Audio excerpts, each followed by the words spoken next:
আল্লাহ যখন এই পৃথিবী সৃষ্টি করলেন, পৃথিবীর মধ্যে ভাইব্রেশন হচ্ছিল, কাঁপাকাঁপি, কাঁপছিল পৃথিবী।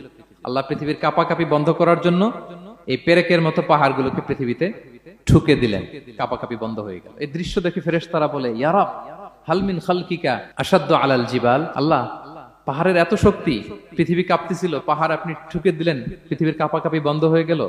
আপনার সৃষ্টির মধ্যে পাহাড়ের চেয়ে শক্তিশালী কিছু আছে? আল্লাহ বললেন আছে। সেটা কি? আল হাদিদ। আল্লাহ বললেন সেটা লোহা। কারণ লোহা দিয়ে পাহাড় কাটা যায়, ঠিক কিনা? লোহার কথা শুনে ফেরেশতারা অবাক। লোহা পাহাড়ের চেয়ে শক্তিশালী? ফেরেশতারা প্রশ্ন করলো, ইয়া রাব্বি হাল মিন খালকিকা আশাদ্দু মিনাল হাদিদ। তাহলে আপনার সৃষ্টির মধ্যে লোহার চেয়ে শক্তিশালী কিছু আছে? আল্লাহ বললেন আছে। কি সেটা? আন্নার, আগুন। কারণ আগুন লোহাকে কি করে? গলিয়ে ফেলে। ফেরেশতারা শুধু অবাকই হচ্ছে। ফেরেশতারা বলে, আগুনের চেয়ে শক্তিশালী কিছু আছে? আল্লাহ বলে আছে, আল মা, পানি। কারণ আগুনে দাউ দাউ করে জ্বলে